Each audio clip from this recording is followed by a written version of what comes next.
చూస్తున్నాం దువ్వాడ వాణి అలాగే మాధురి మధ్య వివాదం కాస్త ముదిరింది. రేపు నేను కూడా ప్రొటెస్ట్ చేస్తానని వాణి చెప్తున్నారు.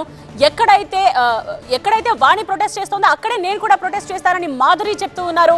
TV9 తో మాట్లాడుతూ ఆవిడ రేపు నేను ఖచ్చితంగా దువ్వాడ ఇంటి దగ్గరికి వెళ్తాను, అక్కడే కూర్చుంటాను, నాకు న్యాయం జరగాలి, వాణి నాకు క్షమాపణలు చెప్పాలి, నా మీద చేసిన అలిగేషన్స్ ఇవన్నీ కూడా ఫాల్స్ అని ఆవిడే ఒప్పుకొని క్షమాపణ చెప్పే వరకు కూడా నేను ఖచ్చితంగా అక్కడే కూర్చుంటాను, నా నిరసనను తెలియజేస్తాను, సైలెంట్ ప్రొటెస్ట్ చేస్తాను అంటూ మాధురి అంటున్నారు.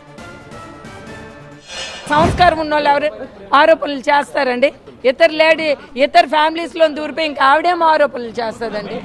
Adultery legal. మీ ఇంటికి వచ్చి నేను ఉంటాను, టూర్లు వెళ్తాను, 3 ఆడపిల్లలను పెట్టుకొని నేను ఇలాగే బిహేవ్ చేస్తాను. దానికోసం ఏంటండి, మా కోసం ఏంటండి అలాంటి లేడీ మాట్లాడుతుంది? సార్ అది ఏం పీక్కుంటే పీక్కొని టెక్కల్లో ఉండే పరిస్థితి ఉండదు. ఇది మేము చాలా క్లియర్గా చెప్తున్నాం. మా ఆస్తి, మా విలేజ్, మా ఊరు, మా సంపద నా ఇష్టానుసారం చేసుకుంటానంటే చెల్లదు. It won't be.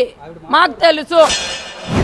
సంస్కారం కోసం నువ్వే మాట్లాడాలి తల్లి. మొగుడు చచ్చిపోవాలి, పురుగులుగా చచ్చిపోవాలి, అత్త చచ్చిపోవాలని చెప్పిన సంస్కార హీనురాలు నువ్వు.